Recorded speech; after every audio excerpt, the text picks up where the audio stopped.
نحمد صلی علی رسول الکریم اما بعد بسم اللہ الرحمن الرحیم۔ محترم ناظرین، زندہ قومیں اپنے اسلاف کو یاد رکھتی ہیں اور ان کے تذکرے اپنی نسل نوح کو بتاتی ہیں کہ یہ ہمارا تابناک ماضی ہے۔ اور یہ تو قرآن مجید فرقان حمید ہمیں بتا رہا ہے۔ دیکھیے قرآن مجید فرقان حمید میں جو انبیاء کرام، رسل عظام، نبی اکرم صلی اللہ علیہ وآلہ وسلم سے پہلے گزرے، ان کا تذکرہ موجود ہے، اور ان امتوں کے نیک لوگوں کا تذکرہ، ان کے قائدین کا تذکرہ بھی قرآن مجید فرقان حمید میں ہوا ہے۔ اور اس کے مقابل ایک دوسرے طبقے کا تذکرہ بھی ہے جن کا تعارف قرآن نے ظلم کے حوالے سے کروایا ہے کہ یہ ظالم تھے، یہ بدبخت لوگ قوموں پر ظلم کرنے والے تھے، وہ فرعون ہو یا نمرود ہو یا اس کے علاوہ دیگر لوگ ہوں۔ قرآن مجید فرقان حمید نے انبیاء کرام علیہم السلام کے تذکرے کیے، انبیاء کرام علیہم السلام کی امت کے اچھے لوگوں کے تذکرے کیے، اور پھر وہ جو برائی والے لوگ تھے ان کا تذکرہ بھی کر کے یہ پیغام دیا ہے کہ اپنے آپ کو اچھوں کے طریقے پر چلاؤ۔ نبی اکرم صلی اللہ علیہ وآلہ وسلم کے فرامین بھی آپ کو یہ ملے گا، اور ہم وہ مسلمان ہیں کہ جن کا سب کچھ نبی اکرم صلی اللہ علیہ وآلہ وسلم کی ذات پر قربان ہے۔ حضور انور صلی اللہ علیہ وآلہ وسلم اللہ کے بعد وہ شخصیت ہے جو ہر مسلمان کے لیے محترم ہے، قابل احترام ہے، اور پھر امت مصطفیٰ میں امتیوں کے لیے رول ماڈل، نبی علیہ السلام کے بعد صحابہ کرام، اہل بیت اطہار، اور پھر اس کے بعد درجہ بدرجہ شخصیات ہیں۔ لیکن آج جس شخصیت کا تذکرہ کرنے ہم جا رہے ہیں وہ عظیم المرتبت شخصیت، اس کا تعلق ہمارے خطے سے ہے، اور ہم اس بات پر بجا طور پر فخر کرتے ہیں کہ ان کا تعلق ہمارے خطے سے ہے۔ میری مراد شاعر اسلام حضرت علامہ ڈاکٹر محمد اقبال علیہ رحمہ کی شخصیت سے ہے۔ اقبال 9 نومبر کو پیدا ہوئے، ان کا یوم پیدائش منایا جاتا ہے، اور یوم پیدائش ہمارے ملک میں سرسری طور پر منا کر ان کو خراج تحسین پیش کیا جاتا ہے۔ یہ اس حد تک بھی ہم اس کی تحسین کرتے ہیں، لیکن اقبال کے افکار، اقبال کے نظریات، ان کو کون اپنائے گا؟ آج امت کو جتنا افکار اقبال کے اختیار کرنے کی ضرورت ہے اس سے پہلے شاید کبھی نہ تھی۔ اقبال کیا کہتے ہیں؟ ایک و مسلم حرم کی پاسبانی کے لیے نیل کے ساحل سے لے کر تا بخاک کاشگر، یہ فکر اقبال ہے جو دراصل نبی اکرم صلی اللہ علیہ وآلہ وسلم کی فکر ہے، جو نظام قرآن ہے۔ میں اقبال سے معذرت کے ساتھ یہ کہنا چاہتا ہوں، ایک و مسلم اقصی کی پاسبانی کے لیے نیل کے ساحل سے لے کر تا بخاک کاشگر، آج مسلمانوں کا وہ مقدس مقام مسجد اقصی، وہاں اور اس ملک میں فلسطین میں ظلم و ستم کی داستانیں رقم کی جا رہی ہیں۔ فلسفہ اقبال یہ ہے کہ مسلمان جمع ہو جائیں، یہی فلسفہ اسلام ہے۔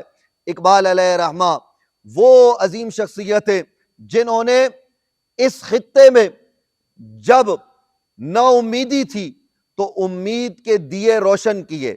آپ جانتے ہیں کہ یہاں ہندوؤں کا علاقہ تھا، مسلمان آئے اور مسلمانوں نے یہاں پر بڑی حکومت کی، اور مغلوں کی سلطنت معروف ہے، اور آخری مغل فرما روا کو جب انگریز آئے تھے، کاروبار کا بہانہ بنا کر قبضہ کیا، اور بہادر شاہ ظفر کو پابند سلاسل کر دیا گیا، اور پھر وہ قید تنہائی میں بہادر شاہ ظفر کا انتقال ہو گیا، اور ہندوستان میں اس وقت جو بڑے لوگ تھے انہیں بھی مختلف سزائیں دی گئی، پھانسی دی گئی، سر کاٹے گئے، مولانا فضل خیر آبادی ہوں یا دیگر شخصیات ہوں۔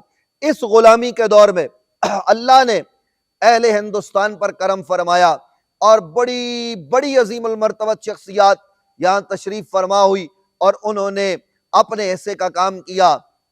ہمارا یہ ملک جس خطے پر موجود ہے، اسلامی جمہوریہ پاکستان، یہاں کے حضرت تاجدار گولڈہ سیدنا پیر مہر علی شاہ رضی اللہ تعالیٰ عنہ یا دیگر شخصیات ہوں کہ جنہوں نے باطل کے سامنے سیسا پھیلائی ہوئی دیوار بن کر باطل کی آنکھوں میں آنکھیں ڈال کر مقابلہ کیا۔ اسی طریقے سے اسی خطے سے تعلق رکھنے والے جناب ڈاکٹر محمد اقبال علیہ رحمہ، وہ عظیم المرتبت انسان ہیں کہ جنہوں نے جب دیکھا کہ نا امیدی چھا رہی ہے تو انہوں نے لوگوں کو امید دلائی اپنی شاعری کے ذریعے، اپنے خطبات کے ذریعے، اور ایک الگ ریاست کا تصور دیا غلامی کے دور میں جب انگریز پوری طرح سے قابض تھا۔ اور اقبال علیہ رحمہ ان فرہنگیوں کی چالوں کو بھی جانتے تھے اور نظام مغرب کو بھی جانتے تھے، مغرب میں پڑھے تھے، لیکن پڑھ کر کیا کہتے ہیں اقبال؟ آج کے نوجوانوں کے لیے یہ پیغام ہے جو چند دن کسی یونیورسٹی اور کالج میں جاتے ہیں اور اسلام سے دور ہو جاتے ہیں، اور اگر کوئی یورپ چلا جائے تو وہ اسلام کا اکثریت ایسا ہوتا ہے آج کل نوجوانوں میں کہ وہ اسلام کے باغی نظر آتے ہیں۔ لیکن اقبال کیا ہے؟ اقبال وہ ہے جو یہ کہتے ہیں کہ میں نے یہ سب کچھ دیکھا، اور دیکھنے کے بعد اعلان یہ کرتے ہیں کہ خیرہ نہ کر سکا مجھ کو جلوہ دانش فرہنگ، میری آنکھ کا سرمہ ہے خاک مدینہ و نجف۔ یہ ہے اقبال، وہ بتا رہے ہیں کہ میں نے مغرب کو دیکھا، میں نے چھان پھٹک کے دیکھا، لیکن مغرب میں مجھے کوئی جاذب النظر چیز نظر نہ آئی۔ میری آنکھوں کا جو سرمہ ہے وہ مغرب نہیں، بلکہ وہ یا تو در رسول کی خاک ہے یا در مولا مرتضیٰ کی خاک ہے، اور یہ خاک جب میں اپنی آنکھوں کو لگاتا ہوں تو پھر مجھے سب کچھ روشن روشن نظر آتا ہے۔ یہی وجہ ہے کہ اقبال نبی اکرم صلی اللہ علیہ وآلہ وسلم کی بارگاہ میں حاضر ہیں اور کہہ رہے ہیں کہ کی محمد سے وفا تو نے تو ہم تیرے ہیں، یہ جہاں چیز ہے کیا لوح قلم تیرے ہیں۔ ناظرین، اقبال جسم کے ساتھ تو مدینہ منورہ نہ گئے، لیکن روح ان کی مدینہ منورہ میں ہی رہتی تھی، اس لیے اقبال نے یہ پیغام دیا۔ اقبال وہ عظیم انسان ہے کہ جنہوں نے امت مسلمہ کو یہ پیغام دیا تھا کہ ایک ہو جاؤ، یہ سامراج، یہ انگریز، یہ یہود و عنود تمہیں توڑنا چاہتے ہیں، تمہیں الگ کرنا چاہتے ہیں، تمہیں جڑ جانا چاہیے۔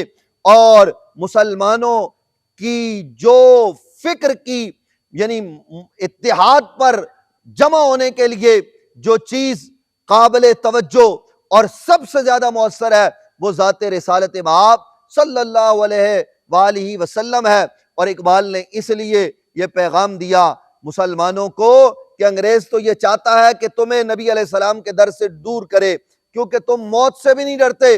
یہ فاقہ کش جو موت سے ڈرتا نہیں، ذرا روح محمد اس کے بدن سے نکال دو، فکر عرب کو دے کے فرنگی تخیلات، اسلام کو حجاز و یمن سے نکال دو۔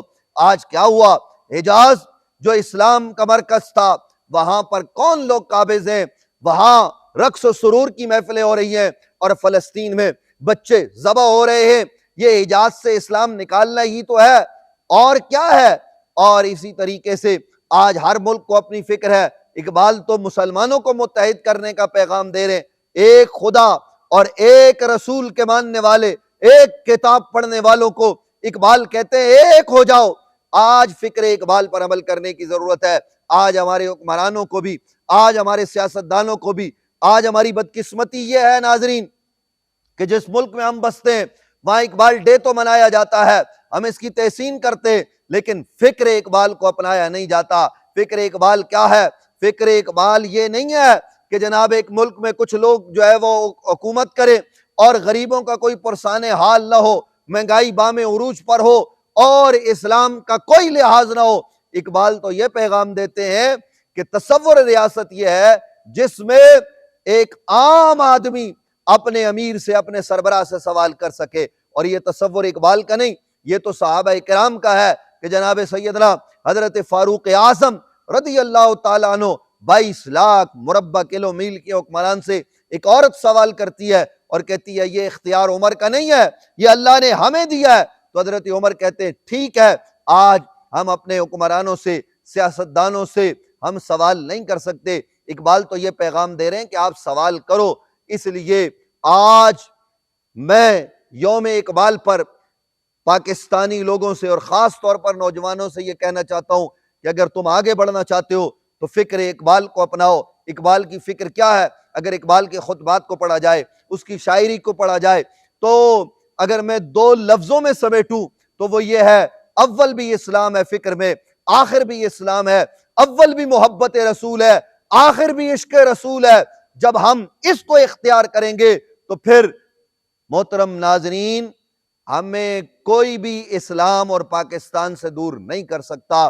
آج دہشت گردی ہے، آج بدامنی ہے، آج مہنگائی ہے، اگر ہم فکر اقبال کو اپنائیں تو یہ ساری چیزیں خود بخود ختم ہو سکتی ہیں۔ صرف ہمارے حکمران، عام لوگ سارے فکر اقبال کو اپنائیں اور اپنا کر آگے بڑھیں۔ اقبال تو کہہ گئے کہ قوت عشق سے ہر پست کو بالا کر دے، یہ اقبال کا پیغام ہے۔ اور اقبال یہ بھی بتا گئے کہ صرف بالا نہیں کرنا بلکہ اپنے من میں، اپنے اندر کی دنیا میں عشق رسول کی چنگاری وہ بھڑکاؤ، اور اس چنگاری کو اپنے سینے میں لے کر تم آگے بڑھو تو دنیا کی امامت کرو گے۔